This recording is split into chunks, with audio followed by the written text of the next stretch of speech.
नमस्कार, good evening. शाम के 7 बज रहे वक्त हो चला है सीधी बात का और मैं हूं आपके साथ मोनिका ग्रोवर। क्या देश किसी बड़े आर्थिक संकट की आहट सुन रहा है? अचानक से वीआईपी कल्चर पर हुई सर्जिकल स्ट्राइक, क्या ये एक संदेश है जो देश को दिया जा रहा है? प्रधानमंत्री नरेंद्र मोदी की एक अपील और उसके बाद गृह मंत्री अमित शाह से लेकर तमाम मुख्यमंत्रियों से लेकर तमाम नेताओं के कॉन्वॉय में घाटा कर दिया गया है। गाड़ियों की कटौती कर दी गई है, सरकारी खर्च कम हो गया है, फ्यूल की बचत की जा रही है। क्या ये सब कुछ एक संदेश दिया जा रहा है? आखिर इन तमाम बातों के मायने क्या है? क्या वाकई देश एक बड़े संकट से जूझ रहा है या आगे आने वाले एक बड़े संकट के अंदेशे को देखते हुए अभी से तमाम जो कदम हैं वो उठाए जा रहे हैं? इस सादगी वाली राजनीति के पीछे आखिर क्या संदेश है? आज इन्हीं तमाम सवालों का जवाब लेने की कोशिश हम सीधी बात में करेंगे, लेकिन उससे पहले जरा सुनिए किस तरीके से 50% की कॉन्वॉय में कटौती के बाद बयान सामने आ रहे हैं। प्रधानमंत्री जी का जो आह्वान है, अपील है, उसको सभी ने स्वीकार करना चाहिए। कल ही हमारे राज्य के मुख्यमंत्री देवेंद्र जी ने भी कहा है जितने हो सकता है उतना यहाँ पर जितनी इसका नियोजन हो जाए, डीजल पेट्रोल ईंधन की बचत हो जाए, कम इसका इस्तेमाल हो जाए, इसके ऊपर ध्यान देना चाहिए। और ये जो है आने वाले संकट को हम कैसे टाल सकते हैं, और इसलिए हमेशा प्रधानमंत्री नरेंद्र मोदी जी ने नेशन फर्स्ट, देश पहले बाकी सब बाद में, और इसलिए ये देश हित है और देश हित सर्वतोपरि है, और इसलिए राष्ट्र हित और देश हित के लिए ये उन्होंने निर्णय लिया है। विपक्ष को मेरा कहना है कि पॉलिटिक्स जो है राजनीति करने के लिए कई मौके मिलते हैं, लेकिन इसमें राजनीति करने के बजाय और कई मौके मिलेंगे तब करो। इसमें तो सभी लोगों ने साथ देना चाहिए, देशवासियों के हित में, राष्ट्र के हित में।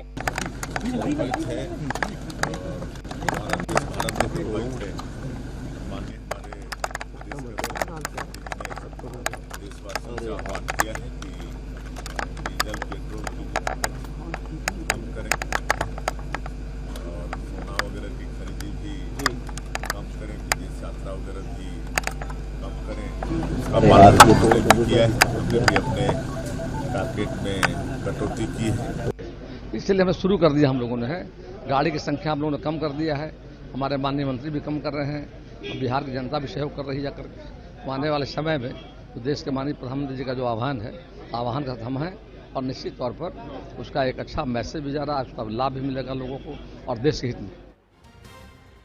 तो प्रधानमंत्री नरेंद्र मोदी की एक अपील को हर कोई अपनाता हुआ दिख रहा है, जिसमें सबसे पहले जो शुरुआत है वो मंत्रियों और नेताओं की तरफ से कर दी गई है, ताकि देश की जनता भी देखा देखी उसे अपने आप पर लागू करना शुरू करे और अमल में लाना शुरू करे। लेकिन अच्छी पहल की जा रही है, लेकिन बावजूद इसके तमाम सुलगते सवाल हैं जिनके इर्द गिर्द आज होने वाली है सीधी बात, क्योंकि इनके जवाब जरूरी हैं। नेताओं के छोटे काफिले आने वाले बड़े आर्थिक और तेल संकट का संकेत या सिर्फ राजनीति? वीआईपी कल्चर पर सच में लगाम लगेगी या सिर्फ कैमरों के सामने घटाई जा रही है गाड़ियों की संख्या? तीसरा बड़ा सवाल आपके समक्ष हम यहां पर रख देते हैं। तीसरा सवाल, जब जनता महंगाई से जूझ रही है तब क्या सत्ता सादगी दिखाकर पॉलिटिकल डैमेज कंट्रोल कर रही है? क्या ये भी एक तरह का कदम है जो उठाया गया है? क्या पीएम मोदी का ऑस्टेरिटी मॉडल आगे वाले समय में जनता की जीवन शैली और खर्चों पर भी असर डालेगा? क्या इसका जो असर है वो हमारी लाइफस्टाइल पर भी पड़ेगा? पांचवा, क्या नेता वही त्याग करने को तैयार हैं जिसकी अपील जनता से की जा रही है, या ऑस्टेरिटी सिर्फ सिंबोलिज्म बनकर रह जाएगी, यानी कि सिर्फ एक प्रतीक बनकर रह जाएगा? तो ये वो तमाम सवाल हैं जिनके इर्द गिर्द आज होने वाली है सीधी बात। कई मेहमान हमारे साथ जुड़ेंगे जिनके साथ हम चर्चा करेंगे, इन सवालों का जवाब लेने की कोशिश करेंगे। ना सिर्फ आज एक राजनीतिक बहस होगी जिसमें पक्ष और विपक्ष के नेता हमारे साथ होंगे, बल्कि इसके साथ ही अर्थशास्त्री भी हमारे साथ मौजूद होंगे, इकोनॉमिस्ट हमारे साथ मौजूद होंगे, जिनसे तमाम पहलुओं को हम समझने की कोशिश करेंगे कि आखिर ये जो संकट है वो कितना बड़ा संकट है। क्या वाकई में आगे आने वाले वक्त को देखते हुए ये ऑस्टेरिटी मॉडल जो है वो लागू किया गया है? ये मॉडल कब तक लागू रहेगा? इन तमाम पहलुओं पर चर्चा करने की होगी कोशिश। हमारे साथ जो मेहमान जुड़ चुके हैं उनका परिचय भी आपसे करा दें। अमित तिवारी भारतीय जनता पार्टी के प्रवक्ता हमारे साथ हैं, स्वामीनाथ जायसवाल कांग्रेस के प्रवक्ता हमारे साथ हैं, डॉक्टर पूजा मिश्रा जी समाजवादी पार्टी का पक्ष रखने के लिए हमारे साथ है, देवेंद्र विश्वकर्मा अर्थशास्त्री के तौर पर आज इस चर्चा का हिस्सा बने हुए हैं। चलिए सबसे पहले देवेंद्र जी के पास जाते हुए, देवेंद्र जी ऑस्टेरिटी मॉडल लागू कर दिया गया है, तो क्या वाकई में ये संकट जो अभी है वो एक इतना बड़ा संकट है कि जो तस्वीरें पहले हमने एक लंबे अरसे से नहीं देखी वो तस्वीरें आज देखने को मिल रही हैं कि काफिले की गाड़ियां कम हो चुकी हैं, 50% तक की कटौती उसमें कर दी गई है। जो दिल्ली के मंत्री हैं कपिल मिश्रा, वो देखिए मेट्रो में ट्रैवल कर रहे हैं, कार पूलिंग की जा रही है। बिहार में 3 मंत्री एक साथ एक गाड़ी में थे। तो क्या वाकई में हम एक बड़े संकट से इस वक्त जूझ रहे हैं? देखिए, वर्तमान स्थिति में हम संकट से जूझ नहीं रहे हैं, लेकिन जो इंटरनेशनल स्थिति बनी हुई है, भविष्य में एक चुनौती आ सकती है। उस चुनौती के समाधान के रूप में हमको इसको देखने की आवश्यकता है। देखिए, जिस चीज की आज हम बात कर रहे हैं, चाहे वो कच्चा तेल हो, सोना हो, खाद्य तेल हो, विदेश यात्रा हो, इस पे भारत की स्थिति ठीक नहीं है। अगर आप देखें, गोल्ड की बात करें तो विदेश से हमारे देश में गोल्ड आता है। क्रूड ऑयल की बात करें, पेट्रोलियम की बात करें तो हम विदेश पे निर्भर हैं। अब मैं एक छोटा सा डाटा आपको देता हूँ। क्रूड ऑयल इंपोर्ट बिल में 134.7 बिलियन डॉलर का हमको लॉस हुआ है। अगर भारत की तेल आयात निर्भरता की हम बात करते हैं तो 89% हमको देश के बाहर से तेल लेके आना पड़ता है। विदेश यात्रा पर भारतीय खर्च की बात करें तो 31.7% बिलियन डॉलर देश को कर्ज उठाना पड़ा है, एक बोझ उठाना पड़ा है। तो इससे देश की अर्थव्यवस्था को नुकसान होता है। इसलिए इस देश के मुखिया ने देश के लोगों को संदेश दिया है, देशवासियों को सामुदायिक भागीदारी निभाने के लिए संदेश दिया है। अब देखिए, अगर हम पिछले 1 मई से बात करें और फरवरी से और 1 मई की बात करें तो 7.79 अरब डॉलर का हमको विदेशी मुद्रा भंडार में लॉस हुआ है। उसका कारण है क्योंकि ये जो भी चीज हम विदेश से लेके आ रहे हैं इसमें हमको डॉलर में भुगतान करना पड़ता है, और डॉलर में भुगतान करने के कारण रुपए की स्थिति नाजुक बनी हुई है। इसलिए जो माननीय प्रधानमंत्री ने संदेश दिया है, उस संदेश का अगर हम पालन करते हैं तो 63 अरब डॉलर के बचत भारत को हो सकती है। लगभग 6 लाख करोड़ रुपए भारत को बचत हो सकती है।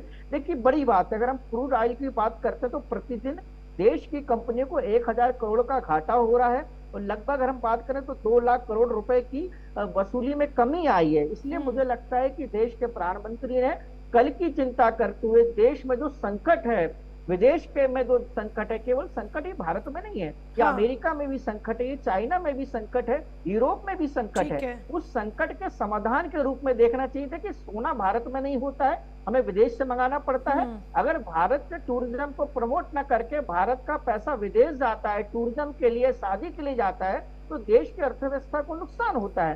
क्रूड ऑयल के लिए अगर हम विदेश पर निर्भर हैं और जिस तेजी से हमको क्रूड ऑयल के भाव बढ़ रहे हैं, मोनोपॉली हो रही है, चाइना की मोनोपॉली हो रही है, अरब देश की मोनोपॉली हो रही है, तो उससे रुपए कमजोर हो रहा है। तो हमारे देश के प्रधानमंत्री ने देश के लोगों को सहयोग करने की बात की है। ऐसा नहीं कि बहुत बड़ा संकट है, लेकिन भविष्य में ऐसा संकट ना है, उस संकट के समाधान अभी आने के संकट नहीं है, लेकिन भविष्य में ऐसा संकट ना आए, इसको देखते हुए ये जो तमाम कदम अपनाए जा रहे हैं, ऑस्टेरिटी मॉडल की भी हम बात कर रहे हैं, वो मॉडल देखने को मिल रहा है। अमित तिवारी के पास चलते हैं, बीजेपी के प्रवक्ता हैं, आज पक्ष रखने के लिए हमारे साथ जुड़े हैं।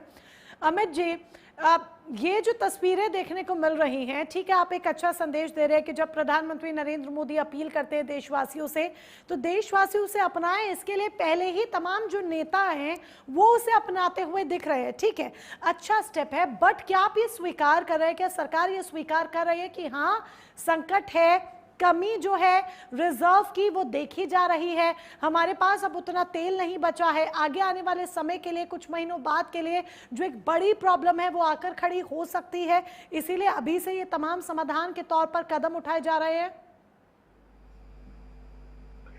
मोनिका जी, देखिए, तेल की जो रिजर्व है हमारे पास 60 दिन का तो रिजर्व है ही, 60 से और स्ट्रेटेजिक रिजर्व को अगर आप मिला लेंगे तो 75 दिन का रिजर्व है। The best condition is 90 days. तो हम अपने रिजर्व को डेवलप करने का प्रयास कर रहे हैं, और जहां से आप जो फरवरी में जो ये क्राइसिस शुरू हुआ था वेस्ट एशिया का, तब हम मात्र 21-22 कंट्रीज से तेल इंपोर्ट करते थे। आज वो डेस्टिनेशन बढ़कर 42 देशों से हम इंपोर्ट कर रहे हैं।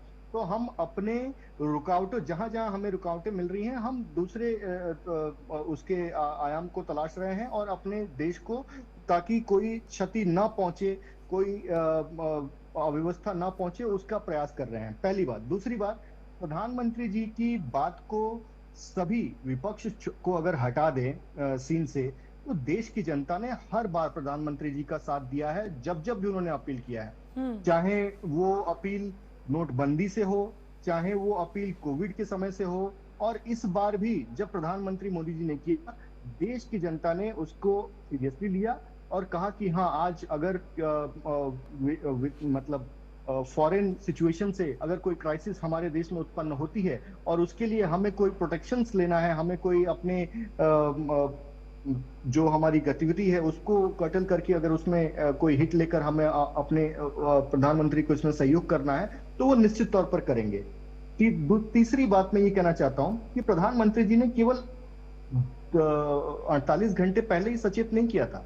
प्रधानमंत्री जी ने 23 मार्च 2026 में संसद में खड़े होकर भी इस जो पूरी की पूरी वेस्ट एशिया क्राइसिस को लेकर एक उन्होंने संदेश देने का काम किया था कि एक कोविड लाइक क्राइसिस जो उत्पन्न हो रही है, उससे उन्होंने एक तुलना करने का प्रयास किया था कि जो क्राइसिस है वो बहुत ही विभत्स हो सकती है अगर ये लंबे तौर पर चलता है। तो निश्चित तौर पर प्रधानमंत्री जी ने सिचुएशंस को भांपते हुए, समझते हुए और उसको किस तरीके से हमारे देश पे बहुत ज्यादा उसका इम्पैक्ट ना हो, तो उसके लिए सचेत और सतर्क रहकर एक देशभक्त की तरह वो काम कर रहे हैं। रही बात अगर आप राष्ट्र हित की बात को, चेतना को लेकर अगर आप चलते हैं, तो निश्चित तौर पर हर उस चीज को इसमें कोई गुरेज नहीं है कि हम ईवी के ऊपर जाएं, उसमें कोई गुरेज नहीं है कि हम थोड़ा सा पब्लिक ट्रांसपोर्ट इस्तेमाल करें, इसमें कोई गुरेज नहीं है कि हम अच्छी बात है, इससे पोल्यूशन भी कम होगा। नहीं, अच्छी बात है जो स्टेप लिया गया है। चलिए, इससे कम से कम दिल्ली का पोल्यूशन तो कम होगा। जो दिल्ली के पोल्यूशन के लिए इतनी मारा मारी रहती है, उस पोल्यूशन में भी कमी देखी जाएगी। लेकिन मोनिका जी 10 सेकेंड और जी, इसके पूर्व में भी प्रधानमंत्रियों ने, वित्त मंत्रियों ने, वाणिज्य मंत्रियों ने ऐसी अपील्स की हैं समय समय पर। 2013 में ही, बहुत ज्यादा पीछे मैं नहीं जाऊंगा, 2013 में ही हर बार मनमोहन सिंह जी ने किया है, पी चिदम्बरम जी ने किया है, और ऐसे कई बार। अभी दिल्ली के जब पूर्व मुख्यमंत्री अरविंद केजरीवाल भी कहते थे कि ऑड इवन के लिए लोगों को अपील करते थे। तो हमने किसी मुद्दे पर किसी भी चीज को पॉलिटिसाइज करने का काम नहीं किया। हम उस मुद्दे के साथ, देश के साथ खड़े रहे। हमने ये नहीं देखा कि पक्ष और विपक्ष कौन है, हम देश हित को लेकर आगे चलते हैं।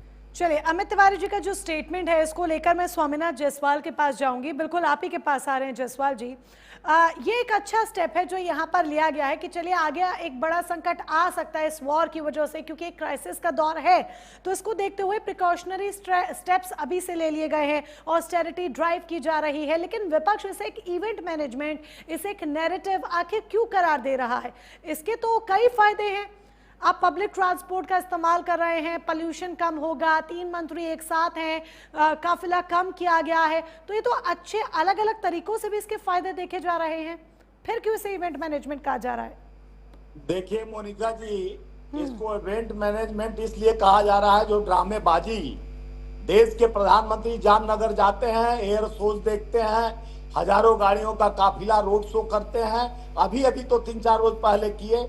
कल मध्य प्रदेश का एक मंत्री हजारों गाड़ी लेके, काफिला लेकर भोपाल पहुंचता है। और इस तरह से आप कहते हैं कि जनता पर थोपने का बात तो कर देते हो। सोना मत लो, बेटी का शादी हो, चाहे ब्याह हो, चाहे साल भर तक सोना 15% आज आयात शुल्क भी बढ़ा दिया गया। और ये कहते हैं कि कोई चीज बढ़ा नहीं। पहले क्रूड ऑयल एकदम 14-13 से भी सस्ता हो गया था, 10 से भी सस्ता हो गया था, तो आप 9500 जो बढ़ा चुके थे उसमें कम नहीं किए। उसके बाद आज क्रूड ऑयल बढ़ते जा रहा है। तो ये समस्याओं को निदान करने के लिए आप चुनाव में जो चापर उड़ा रहे थे, चार्टेड प्लेन पे प्लेन जा रहा था, और जिस तरह से देश का पैसा 2.5 लाख, एक स्टेट में 2.5 लाख लोग, फोर्स के लोग भेजे जा रहे थे, तो उसमें कहाँ आपका ज्ञान चला गया था? देशवासियों को टॉर्च बल्ब जला दो, लाइट जला दो, थाली ताली भिजवा के कोरोना भी खत्म करा रहे थे। कोरोना काल में थाली और टॉर्च लाइट ताली पिटवा रहे थे। नोटबंदी का नाकामी देश भोग रहा है। जिस तरह से नोटबंदी के बाद कहे कि आतंकवाद खत्म कर देंगे, देश से आतंकवाद मुक्त हो जाएगा, उसके बाद कई ऐसा घटना हुआ, पुलवामा और पहलगांव और कई जगह हुआ, घटनाएं पर घटना हुई। और उसके बाद मोदी जी कहते बहुत अच्छे हैं, लच्छेदार भाषणों से देश को ठगे जा रहे हैं, जुमलों का बादशाहियत तो जरूर की है देश के लिए। आप देश वाले हमेशा आप तेल मत कम खाइए, आप घर में बैठकर तो आप वर्चुअल रैली क्यों नहीं करते थे, क्यों चार्टेड आप 30-35 रैली एक एक प्रदेश में किए, कई हजार करोड़ रुपया खर्चा, उसका हिसाब कौन देगा? 35-35 रैलियां एक एक प्रदेश में गृह मंत्री कर रहे हैं, पूरे आपका मंत्रिमंडल, पूरा सीएम, पूरे बंगाल में ईडी, सीबीआई, इनकम टैक्स, पूरे अधिकारी, IIT और सारे फोर्स, 2.5 लाख फोर्स भेज दिया गया। तो एक खर्चा जनता का ही पैसा था।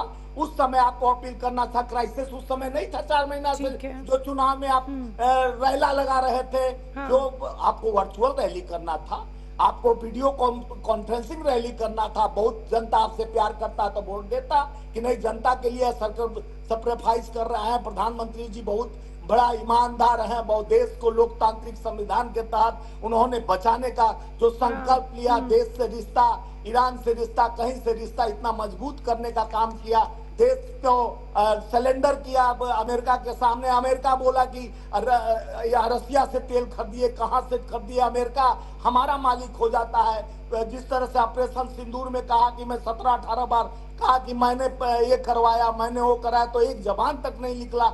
आज क्राइसिस पर आप जनता को मांग रहे हो। जनता ठीक है, हमेशा भोगती है जनता, जनता आपके साथ खड़ा होकर, क्योंकि जनता को दर्द है, देश को आप सोना मत लीजिए। चलिए, आप ये कह रहे हैं कि अगर ये कदम क्राइसिस को आप, ठीक है जायसवाल जी, जो आपका सवाल है लाजमी भी है, आपका जो सवाल है, ठीक है, सुनिए, आपका जो सवाल है वो लाजमी भी है, अमित तिवारी से उसका जवाब लिया भी जाएगा, जरूर कि है। अब आपको वो क्राइसिस दिख रहा है, लेकिन बंगाल इलेक्शन, असम इलेक्शन, ये जो 5 राज्य के चुनाव थे, तब आपको ये क्राइसिस क्यों नहीं दिखे? ठीक है, लाजमी सवाल है, पूछा जाएगा, जवाब लिया जाएगा, लेकिन इसके साथ ही मुझे एक बात ये भी बता दीजिए कि क्या अगर क्राइसिस को आप स्वीकार करें या नहीं करें, जिस तरीके से बीजेपी शासित राज्यों के तमाम मुख्यमंत्रियों ने, नेताओं ने काफिले को कम किया है, क्या कांग्रेस शासित राज्यों के मुख्यमंत्री करेंगे? कर दिए थे देश को, कांग्रेस शासित राज्यों के मुख्यमंत्री अपना काफिला कम करेंगे? राहुल गांधी जी पहले आगाह कर दिए थे कि बहुत बड़ा आपात आने वाला है। ये उनकी दूरगामी सोच, उसकी सराहना की जाती है, लेकिन चलिए, ये उनकी दूरगामी सोच, इसकी सराहना की जाती है, लेकिन जरा ये बता दीजिए, अगर आप इस क्राइसिस को आप भी स्वीकार कर रहे हैं, तो कांग्रेस शासित राज्यों के मुख्यमंत्री क्या काफिला कम करेंगे? आने वाले प्रधानमंत्री हैं। जब जुमलों की बादशाहियत फैलाना होता है तो चौपर पे चौपर और चार्टेड प्लेन हमारे खून पसीने के टैक्स के पैसे से आप उड़ाते हो। बंगाल जी, तो आप अपने खून पसीने का पैसा अब बचाएंगे या नहीं बचाएंगे? स्वामीनाथ जायसवाल जी, सुन लीजिए, ठीक है जायसवाल साहब, साफ सीधे शब्दों में आपको यस या नो कहना है, या हाँ या ना कहना है, जो भी आप कहें, इसके अलावा दूसरी लैंग्वेज का मुझे नहीं पता है, ठीक है?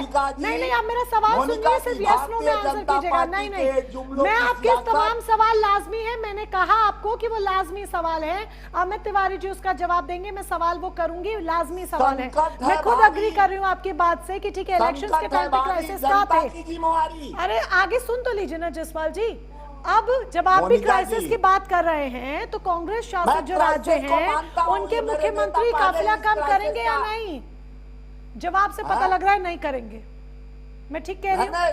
संकट है भारी, जनता की जिम्मेवारी, और आप बैठ के करेंगे अपना अत्याचारी। अरे तो आप बताइए, आप करेंगे या नहीं करेंगे? आपके इससे जो राज्य हैं वहां पर आप करेंगे या नहीं करेंगे? ठीक है, इधर उधर की बातें, ठीक है, इधर उधर की बातें लाग लपेट करना सीधे दर्शाता है कि उत्तर नहीं देना है। समय वेस्ट ना किया जाए, जायसवाल जी समझ में आ रहा है कि देश हमेशा भोगेगा क्यों आपके गलती का। अरे मैं आपके मंत्री की बात कर रही हूँ, आपके नेता की बात कर रही हूँ, ये क्राइसिस मैं आपको कह रही हूँ ना, इधर उधर की लाग लपेट वाली बातें सीधे तौर पे बता देती हैं कि हमें उत्तर नहीं देना है और हमें सिर्फ आरोपों की राजनीति करनी है। ठीक है, मूविंग ऑन। ठीक है जायसवाल जी, ओके ओके फाइन फाइन, ठीक है, हम समझ गए आपका उत्तर। जायसवाल जी उत्तर समझ गए, ठीक है, आगे भी बढ़ने दीजिए, मूविंग ऑन।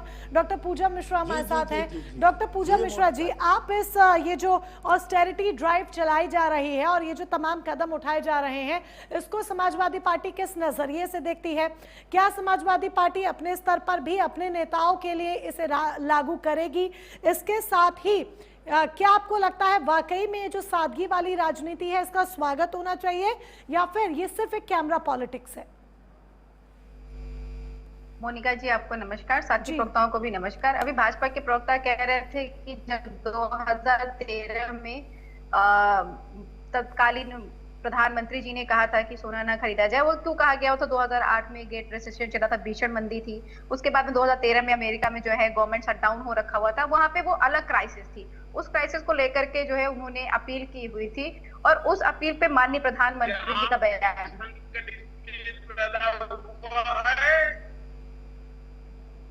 जी पूजा जी बोलिए। लोग सोना खरीदते हैं, बताइए तो जब अभी भाजपा के प्रवक्ता कह रहे थे कि हमने जो समर्थन किया हुआ था, सब जो भी आपके व्यूवर्स ने जाकर के क्रॉस चेक कर लेंगे माननीय प्रधानमंत्री जी ने तब क्या किया था, और सब क्रॉस चेक कर लेंगे कि उस समय जो है किस तरीके की क्राइसिस चल रही थी। 1991 को भी क्रॉस चेक कर लेंगे जब जो है पूरे विश्व में ग्रेट मंदी थी और जो है उस वक्त तत्कालीन जो है फाइनेंस मिनिस्टर थे मनमोहन सिंह जी ने, और उन्होंने भारत में मंदी नहीं आने दी हुई थी। तो जब आप बात कर रहे होते कि नहीं हम जो है बहुत आपके समर्थन में खड़े रहे, सरकार के समर्थन में, तो ये झूठ मत बोलिए। आज डिजिटल का जमाना है, लोगों तक सच्चाई सब पहुंच जाती है। अब मोनिका जी आप कह रही है कि ये सरकार जो कर रही है इसको क्या किस तरीके से देखा जाए? मोनिका जी अगर सरकार को करना ही था तो अभी 5 राज्यों के चुनाव हुए, 12 तारीख को हेमंता बिस्वा शर्मा ने जो है शपथ ग्रहण किया, समारोह किया है। 11 तारीख को माननीय प्रधानमंत्री जी अपील करते हैं। मतलब एक कैसी अपील करते हैं माननीय प्रधानमंत्री जी की स्वयं के जो है मुख्यमंत्री नहीं सुन रहे होते। मतलब इनके कार्यक्रम में कोई जो है आपत्ति नहीं आनी चाहिए। सरकार है, सरकार को अकाउंटेबिलिटी लेनी चाहिए, सरकार को रेस्पॉन्सिबिलिटी लेनी चाहिए। ये देश प्रेम साबित सिर्फ मोनिका जी आपसे और डॉक्टर पूजा मिश्रा से क्यों करवाना चाहते हैं? ये खुद क्यों देश प्रेम नहीं साबित करते हैं? इन्होंने जो है सिलेंडर का प्राइस दबा करके रखा हुआ था, तब तक के लिए दबा करके रखा हुआ था कि जब जो है चुनाव वोटिंग खत्म हो जाएगी, वोटिंग खत्म होते ही 997 रुपए बढ़ा दिया गया। अमित जी चिल्लाने से नहीं होता, चिल्लाने से नहीं होता। देश की जनता देख रही है कि बड़े काफिले माननीय प्रधानमंत्री गुजरात में काफिला लेकर के जाते हैं, माननीय मुख्यमंत्री जो है हेमंता बिस्वा शर्मा वहां पे काफिला लेकर के जाते हैं, आपके 32 मंत्री जाते हैं वहां पर उनके जो शपथ ग्रहण समारोह में। अब यहाँ पे नौटंकियां चल रही हैं। आपकी दूरदर्शिता का जो फेलियर है सरकार का, उसका खामियाजा आप कह रहे हैं कि जनता आपने जनता से ताली थाली बजवाई, जनता को कोई बेनिफिट नहीं मिला। अभी देखिए उस पर आरोप लगा रहे हैं और 2 मुद्दों को इन्वॉल्व कर रहे हैं। अमित तिवारी जी आप आरोप लगा रहे हैं और 2 मुद्दों को इन्वॉल्व कर रहे हैं। मोनिका जी महंगाई इतनी बढ़ गई है कि आम आदमी सोना खरीद ही नहीं सकता है। अमित तिवारी जी प्लीज रिक्वेस्ट करूंगी मुद्दे को ना भटकाएं, मैं आपसे रिक्वेस्ट करूंगी ये कि आप मुद्दे को ना भटकाएं। नहीं ये गुंडे प्रवृत्ति के लोग हैं, नहीं आप मुद्दे को मत भटकाएं अमित तिवारी जी, इससे मुद्दा भटक जाएगा, प्लीज इससे मुद्दा भटक जाएगा। प्रतीक यादव को लेकर अभी कोई चर्चा नहीं कर रहे हैं। माननीय प्रधानमंत्री जी कह रहे सोना न खरीदे। अमित जी बड़ा बढ़िया अभी झूठ बोले जा रहे थे, बिल्कुल किसी ने इंटरप्ट नहीं किया, लेकिन सच्चाई बर्दाश्त नहीं होती है। डॉक्टर पूजा मिश्रा भी भारत देश की नागरिक है, समाजवादी पार्टी के प्रवक्ता होने से पहले भारत देश की नागरिक है। प्रतीक यादव की हत्या का जवाब दीजिए। प्रधानमंत्री जी प्रतीक यादव की हत्या का जवाब दीजिए। अमित तिवारी जी मुद्दा ना भटकाएं। अमित तिवारी जी प्लीज मुद्दा नहीं भटकाएं। अमित तिवारी जी मैं रिक्वेस्ट करूंगी प्लीज मुद्दा ना भटकाएं, 2 मुद्दों को यहाँ पर आपस में ना जोड़ें। रैली करना है, आपको अपना रैला निकालना है, सब कुछ करेगा। उसके बाद में साइकिल लेकर के नाटक चालू कर देंगे कि हम साइकिल चला रहे हैं। आप बताइए विपक्ष के कौन से नेता के साथ में बहुत कारवा चलता चला जा रहा है? महंगाई इतनी बढ़ गई है, लोग सिलेंडर नहीं खरीद पा रहे हैं, सोना खरीदने कहाँ चले जाएंगे? ठीक है, मजदूरों ने किस लिए प्रदर्शन किया था मोनिका जी? नोएडा में मजदूर 2 जून की रोटी नहीं कमा पा रहे थे, वो सोना खरीदेंगे।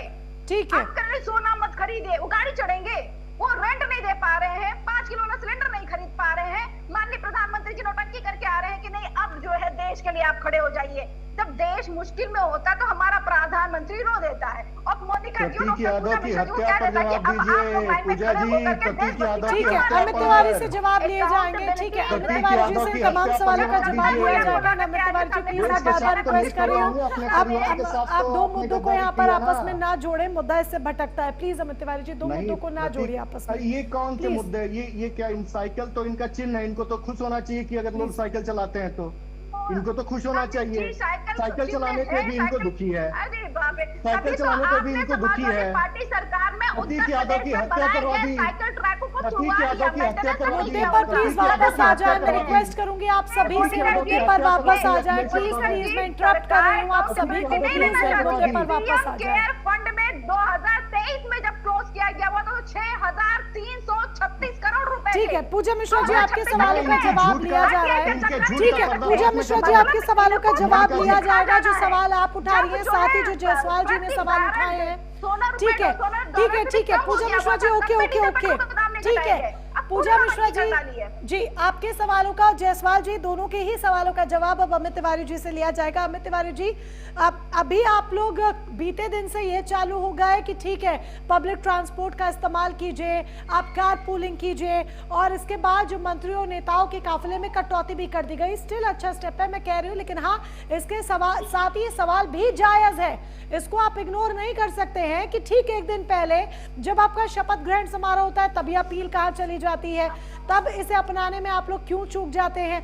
जब अभी 5 राज्यों के चुनाव थे, बैक टू बैक आप लोग जनसभाएं कर रहे थे, रैलियां कर रहे थे, और शायद बीजेपी से ज्यादा प्रचार किसी और पार्टी ने नहीं किया होगा, तब आपकी अपील, ये तेल का क्राइसिस, सब कुछ ये कहाँ चला जाता है और अचानक से आज सब सामने आ जाता है।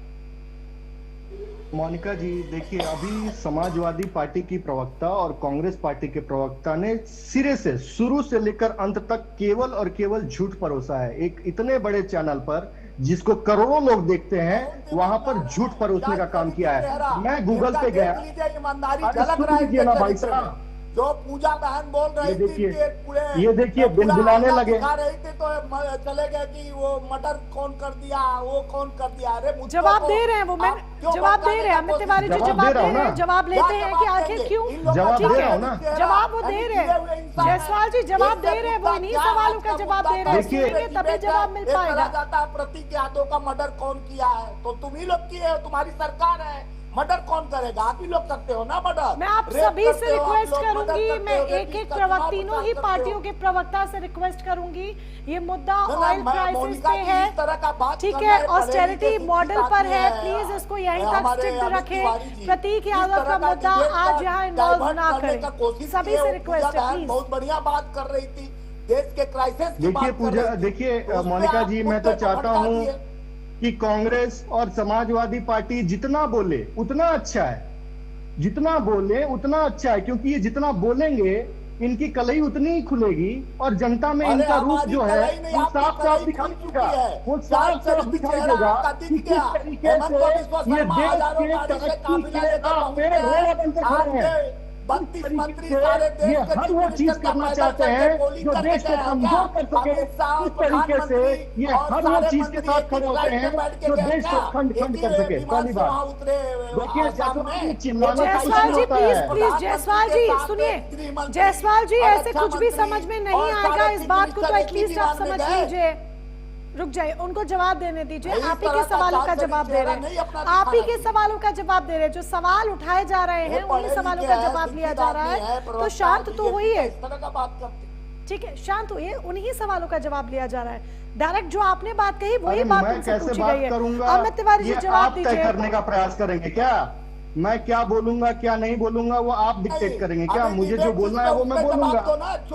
पहली बात, चोर मचाया शोर, आप प्रतीक यादव का कौन मर्डर किया क्या किया वो तो जांच का विषय है। जायसवाल जी मैं कह रही हूँ बार बार इस मुद्दे को यहाँ बीच में ना लाया जाए, वो चुप हुए हैं तो आप शुरू हो गए हैं, क्या यहाँ पर सिर्फ मुद्दे को भटकाने के लिए यहाँ पर कोशिश की जा रही है सभी की तरफ से? सत्ता का संघर्ष तो चल रहा है। मोनिका जी देखिए, मैं ये कह रहा था कि तो आपने बात की थी चुनाव। अरे भाई, जब मैं बोलता हूँ तब ये बोलने लगता है व्यक्ति। जायसवाल जी, पागल है प्लीज क्या? बोलने तो दीजिए।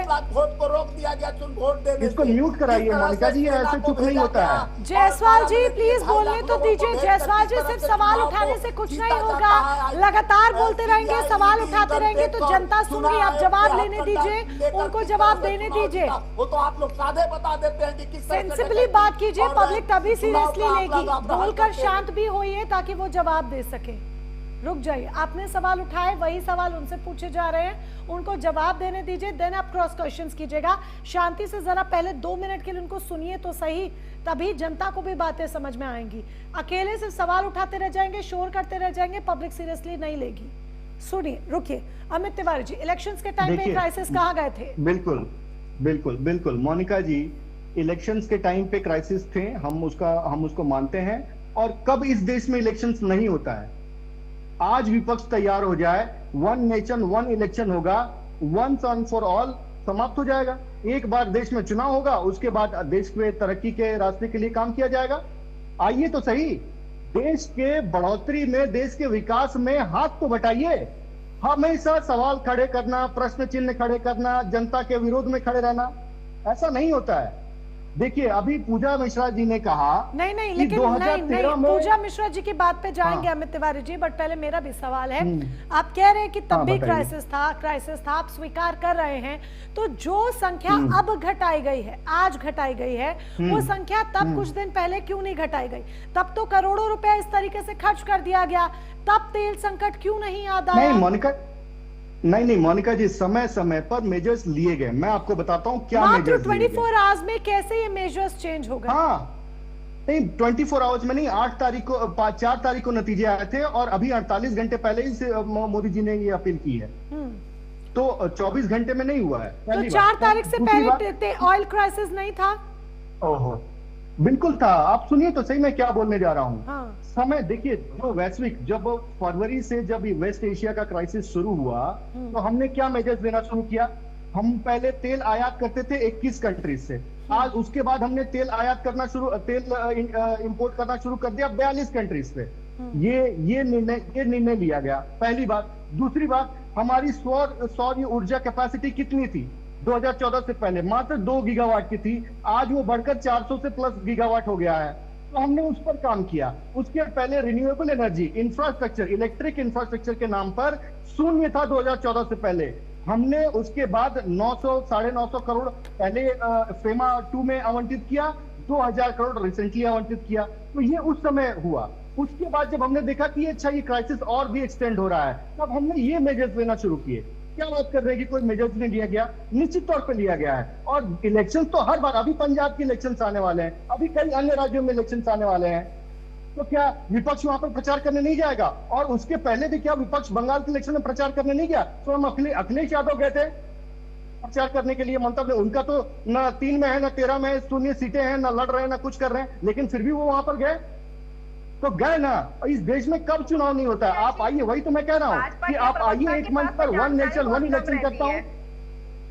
या तो झूठ उसके बाद बोलना चाहते हैं ये दूसरी और अंतिम बात, अपने एजेंडे के सामने है कि हमको झूठ बोलना है। अरे पूजा जी सुन तो लीजिए, पूजा जी ने कहा राष्ट्रीय अध्यक्ष अखिलेश यादव जी वेस्ट बंगाल चुनाव में गए थे, एक दिन का उठा करके दिखा दीजिए। हम चाहे 3 में हो चाहे 13 में नहीं हो, वो दूसरी बात है। आप मुझे बता दीजिए हम झूठ क्यों बोल रहे हैं?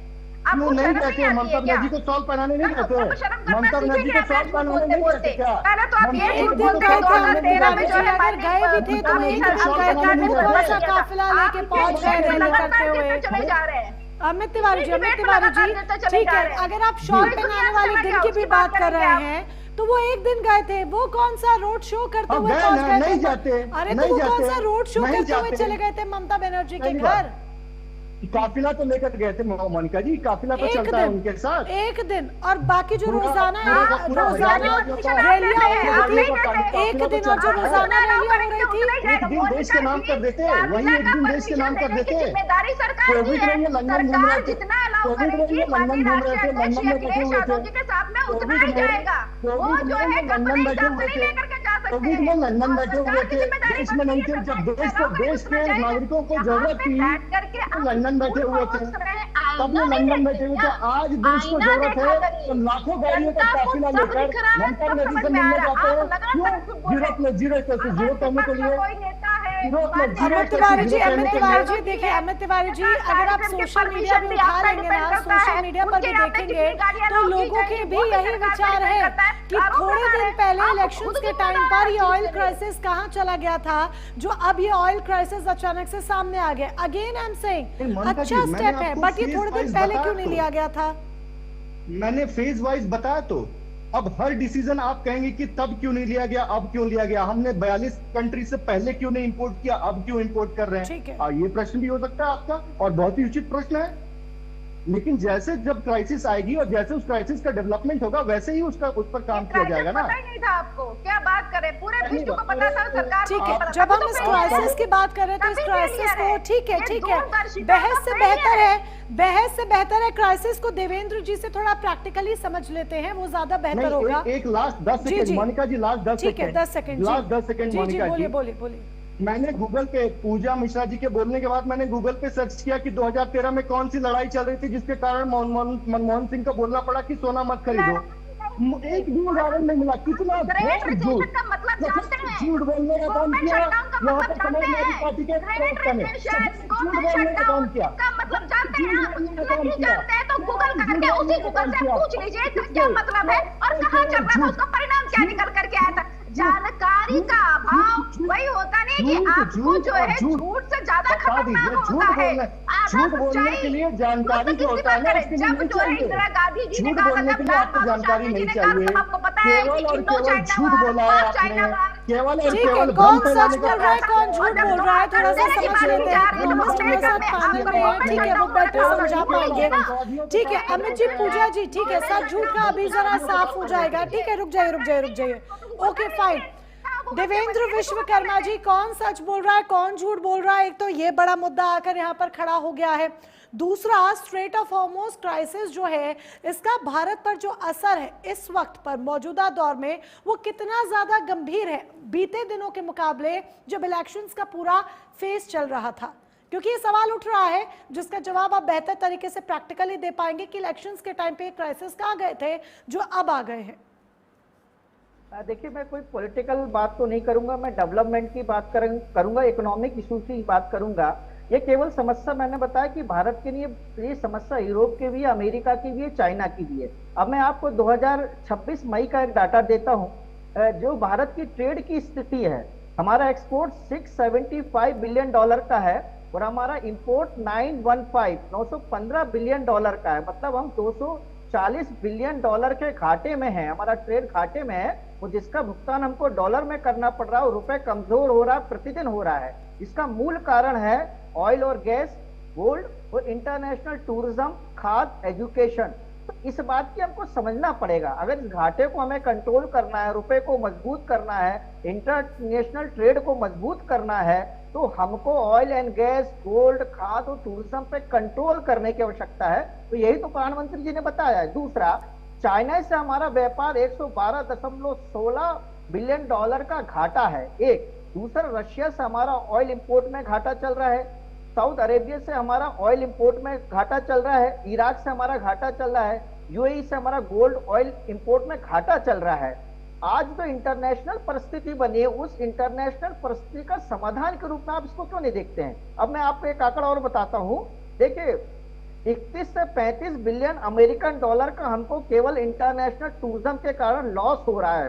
भारत का पैसा भारत के लोग विदेश में जाकर खर्च कर रहे हैं, ये भारत का पैसा है। अगर ये वो भारत के अंदर खर्च करते हैं, भारत का व्यापार मजबूत होता है, सरकार को टैक्स मिलता है, देश के अंदर नेशनल टूरिज्म के कारण लोगों को एम्प्लॉयमेंट मिलता है, तो किसी को क्या आपत्ति है? देखिए, 2.5 लाख करोड़ से 3 लाख करोड़ रुपए प्रति वर्ष देश को लॉस हो रहा है इस टूरिज्म के कारण, इंटरनेशनल टूरिज्म के कारण। और अगर हम बात करते हैं प्रतिदिन की 650 से 800 करोड़ का देश को लॉस हो रहा है। अगर इस देश के प्रधानमंत्री ये बोलते हैं कि नेशनल टूरिज्म को हमको बढ़ावा देना है, तो क्या गलत है? कि सस्टेनेबल इकोनॉमी की बात प्रधानमंत्री जी कर रहे हैं। और मैं देखिए, मैं I am not a politician, मैं पॉलिटिशियन हूँ, लेकिन मैं एक राष्ट्रीय अर्थशास्त्री होने के नाते अपना फर्ज निभा रहा हूँ।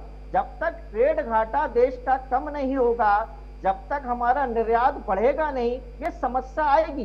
देखिए पूरा इंटरनेशनल मार्केट आज परेशान है, केवल भारत परेशान नहीं है, यूरोप परेशान है, जर्मनी परेशान है, इंग्लैंड परेशान है, अमेरिका परेशान है। क्यों अमेरिका के राष्ट्रपति को चीन आने की आवश्यकता पड़ी, इस चीज को हमको समझना पड़ेगा। तो जो इंटरनेशनल युद्ध चल रहा है उस युद्ध में भारत के लोग संगठित हो, सामुदायिक भागीदारी निभाएं, इसलिए हमको B3 मॉडल पे काम करने पड़ेगा। ये मेरा B3 मॉडल क्या है, भारत में निर्मित, भारतीय उद्योग से निर्मित और भारतीय बाजार को मजबूत करने की आवश्यकता है। इसलिए हम सबको देश के लिए काम करने की आवश्यकता है।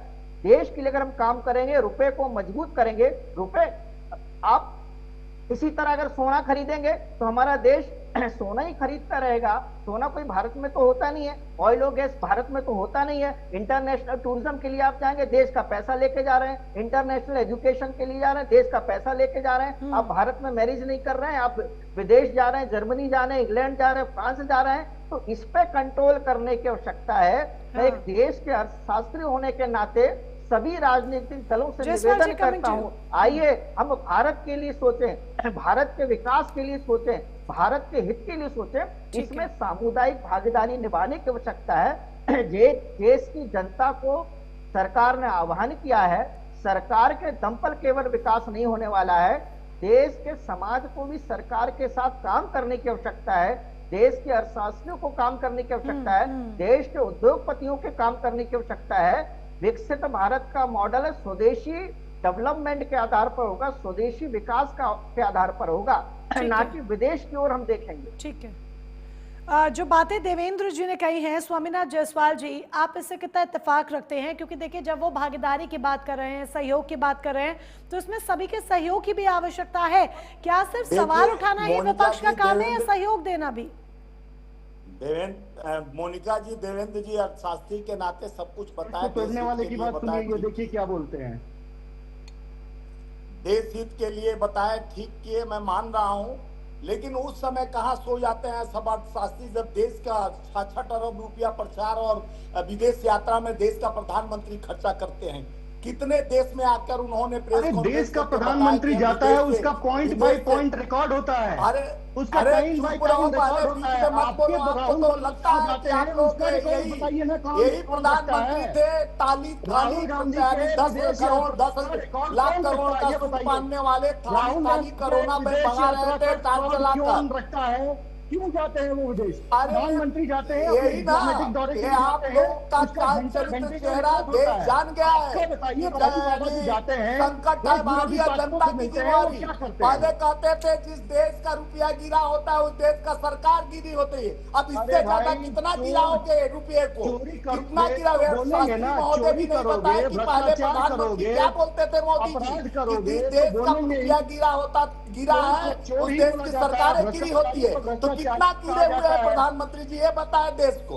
और देश को 68 अरब रुपया उड़ान भरने और अपने प्रचार और प्रसार में और अपने मेकअप में खत्म किए। और देश को कौन सा प्रेस कॉन्फ्रेंस करके आप बताए कि कितना आप विदेश नीति मजबूत किए, कितना आप कहते हैं स्वदेशी अपनाओ, स्वदेश को मेक इन इंडिया समझने की जरूरत नहीं है, देश की जनता समझ रही है। लगाकर सोने का ड्रामा करेंगे तो आपको समझ में नहीं आएगा। सचेत होके जाग कर देखेंगे तो आपको समझ में आएगा, सचेत रहेंगे तो आपको समझ में आएगा। सोने का ड्रामा करेंगे तो आपको आपको समझ में नहीं आएगा। पहली बात, जो आप बवंडर खड़ा करने का प्रयास कर रहे हैं, पहले अपने पार्टी में देखिए कि राहुल बाबा जो जाते हैं वो क्या करते हैं। जायसवाल जी आप हम पर आरोप लगा रहे हैं, तिवारी जी आप पर आरोप लगा रहे हैं, तो इस तरह से सिर्फ आरोपों की राजनीति करते करते आप लोग सब सिर्फ जनता को समझ क्या रहे हैं? अरे मोनिका जी, आप अपने सहयोग की बात करते नहीं, वो अपनी बात करते नहीं। दिल्ली से 5 लाख मजदूर गए, महाराष्ट्र हमारे साथ जनता का सहयोग है मोनिका जी, इनका सहयोग चाहिए भी नहीं। जनता आज हमारे साथ खड़ी है, जनता हमारे साथ काम कर रही है, हम जनता के सहयोग के साथ आगे बढ़ रहे हैं। 140 करोड़ लोगों को जायसवाल जी जवाब चलिए तिवारी जी ने दे दिया, उनको जनता का सहयोग मिल रहा है, आपके पास क्या है? बोलने नहीं देते हैं जनता का 140 करोड़ लोगों का समर्थन बीजेपी के साथ है, माननीय प्रधानमंत्री मोदी जी के साथ है। प्रधानमंत्री जी जिस तरह से झूठ परोसे है देश आप का, बैठे और रहिए। इनकम टैक्स, सीबीआई और झुनझुना पकड़ के आप बैठे रहिए। जायसवाल जी, आप बजाते मुद्दे रहिए। को छोड़ के सब कुछ लेकर आ रहे हैं बात करने के लिए। जायसवाल जी, आप मुद्दे को छोड़कर, जायसवाल जी सुनिए, रुकिए रुकिए रुकिए, जायसवाल जी आप मुद्दे को छोड़ के हर एक चीज पर बात कर रहे हैं। सिर्फ आरोप लगाना ही कि आज विपक्ष का काम रह गया है। एक चौपर उड़ाएंगे, हर मुद्दे में राजनीति देखना ही क्या विपक्ष का काम रह गया है। अपना रोड शो करेंगे, एक उसी दिन ज्ञान बांटेंगे, उसी दिन रैली करेंगे, रोड शो करेंगे। जायसवाल जी सुनिए, सवाल आप उठा रहे हैं तो उसका जवाब भी लीजिए। इसके साथ ही जब आपसे भी बात की जाती है तो उसका भी जवाब दीजिए। विपक्ष का काम क्या आज सिर्फ आरोप लगाना रह गया है? तो बीच में इन्होंने बोलना शुरू किया तो हम अमित तिवारी जी उनको बोलने दीजिए एक सेकंड, फिर उनको पूरी अपनी बात रखने दीजिए पहले। नहीं सत्ता में है, ठीक है, अमित तिवारी जी उनको पहले प्लीज अपनी बात पूरी रखने दीजिए। जायसवाल जी, आपका सहयोग रहेगा इस ड्राइव में या नहीं? ऑस्टेरिटी ड्राइव में कांग्रेस का सहयोग है या नहीं? कोरोना काल में जब गरीबों मजदूरों को राशन और उनको कोरोना काल की अभी बात नहीं हो रही है, अभी प्रेजेंट की हम बात कर रहे हैं। पास्ट की बात मत कीजिए।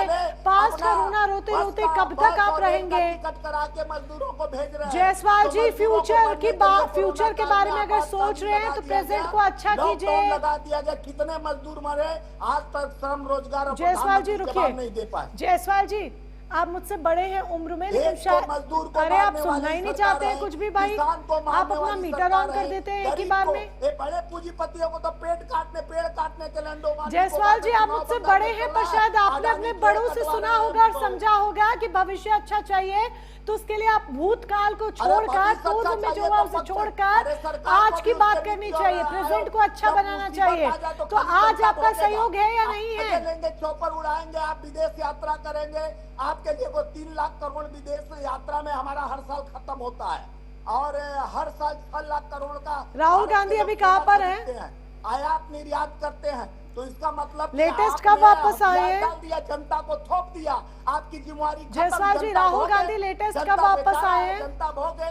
कोरोना काल में 21 दिन में ठीक है, भगा रहे थे, लाइट बढ़ाकर और थाली पिटवाकर। जायसवाल जी, ऐसा लग रहा है आपने एक टेप रिकॉर्डर ऑन कर दिया है। मुझे कहना पड़ रहा है ये कि आप मुद्दे पर ना बात कर रहे हैं, ना आप किसी की सुन रहे हैं, ना कुछ। आपने एक टेप रिकॉर्डर अपना ऑन कर दिया है, बस आप मुद्दे की बात नहीं कर रहे हैं। करने की बात में जवाब सुनने का तैयार, जवाब आपका पूरा सुना जा रहा है, लेकिन सवाल का भी तो जवाब दीजिए। जनता ये भी जानना चाहती है कि अब जब ये घड़ी है तो उसमें कांग्रेस का सहयोग है या नहीं है? इतना कमजोर विपक्ष नहीं है। अरे भाई जायसवाल जी, जनता के साथ भी यही करते हैं। आप पब्लिक सुन रहे हैं ना जायसवाल जी? जनता की सुनते नहीं। अगर आप सिर्फ आरोप लगाते रहेंगे तो लोगों को लगेगा कि सिर्फ आरोपों की राजनीति हो रही है और कुछ भी नहीं। इस तरह से राजनीति नहीं किया जाता है। जो पार्टी जनता को नहीं सुनती वो किसी और को क्या सुनेगी? मोनिका जी, इनसे कोई अपेक्षा रखना। जायसवाल जी ठीक है, आप जवाब नहीं देना चाहते हैं, ठीक है ठीक है ठीक है। यही सवाल मेरा पूजा मिश्रा जी से भी रहेगा। पूजा मिश्रा जी ठीक है, अब ओके जायसवाल जी ठीक है, समझे, हम आपकी बात समझ गए, अच्छी तरीके से समझ गए। आप इसी चीज पे बस स्टक्ड रहना चाहते हैं। पूजा मिश्रा जी से भी मेरा सेम सवाल है। करते उस समय आप लोग चुप गए थे। और ट्रेड डील जो अमेरिका से किया, अमेरिका के सामने सिलेंडर हो गए प्रधानमंत्री जी, इसमें क्यों नहीं सांस लिए? किसान जब हमारे यहाँ सबसे ज्यादा कॉटन हम 75% देते हैं बांग्लादेश को। हमारे यहाँ कपास की खेती बहुत ज्यादा होती है, हमारे यहाँ सोयाबीन की खेती होती है। अरे कहाँ है ट्रेड डील? कहाँ है ट्रेड डील?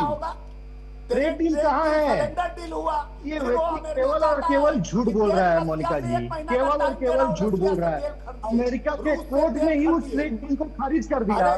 जिस अमेरिका ने ट्रेड डील कराया उस कोर्ट ने ही जब उस ट्रेड डील को खारिज कर दिया, ये उस ट्रेड डील को लेकर गाना गा रहे हैं। ये अवतार लेके आए हैं देश को बर्बाद करने के लिए, अदानी का एजेंट बनकर। जायसवाल जी वापस मुद्दे पर आ जाएं प्लीज। जायसवाल जी मैं मुद्दे पर वापस आना चाहती हूँ प्लीज। जायसवाल जी हम अपने मुद्दे पर मूल पर वापस आ जाए, ठीक है? हम समझ गए, ठीक है ठीक है। जायसवाल जी, पूजा मिश्रा जी भी इंतजार कर रही हैं, कुछ कहना चाहती हैं। ठीक है ठीक है, पूजा मिश्रा जी भी इंतजार कर रही हैं, कुछ कहना चाहती हैं। पूजा मिश्रा जी, अगर हम सिर्फ आज की बात करें तो आज जब जिस तरीके से बीजेपी शासित जो राज्य है वहां पर देखा गया है कि नेताओं ने अपने काफिले को कम कर दिया है, तो क्या अखिलेश यादव ऐसा करेंगे, सहयोग देंगे? आपको पता है मोनिका जी आपको पता है अखिलेश यादव जी का काफिला जो है सरकार चाहे तो जब चाहे तब कट डाउन कर सकती है ना। सरकार के बिना परमिशन के तो वो गाड़ियां लेकर के चल ही नहीं सकते हैं। नहीं, तो नहीं, ये आप अपनी कहना मर्जी कि जो से, है नहीं स्वेच्छा की बात नहीं, सरकार के डंडे की बात नहीं, स्वेच्छा की बात, स्वेच्छा की बात। एज अ विपक्षी पार्टी सहयोग मिलेगा या नहीं मिलेगा? नहीं मोनिका जी, समाजवादी पार्टी पहले से सरकार थी जिसने जो है पेड़ लगाने के बाद में साइकिल ट्रैक बनवाए और ये भी नारा दिया कि जहां पे आपको शॉर्ट डिस्टेंस जाना है आप साइकिल का प्रयोग करें, आप स्वस्थ रहेंगे और ईंधन का कम उपयोग करेंगे। हिपोक्रेसी देखिए भाजपा सरकार की कि मध्य प्रदेश में एंडेंजर एरिया को बचाने के लिए लोग 100 प्रोटेस्ट कर रहे हैं, वहां पे इनको नहीं समझ में आ रहा है वो जो है क्राइसिस नहीं क्रिएट करेगा।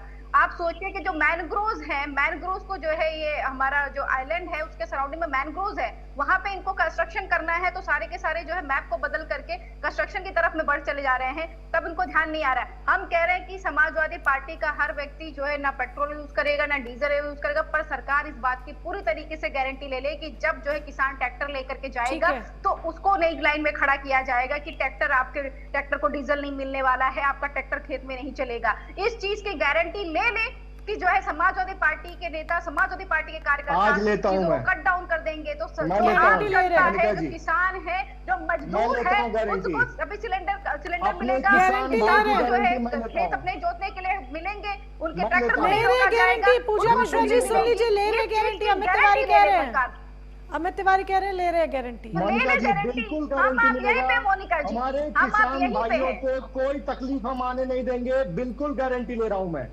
इसका उदाहरण आपने बिल्कुल लाठीचार्ज करके नहीं आने देते आप लोग, कैंसिल कर दिया। उदाहरण तो हमने देखा हुआ है, आपने महिलाओं को भी नहीं छोड़ा, डीएपी की लाइन में लेके महिलाओं पे आपने लाठीचार्ज किया।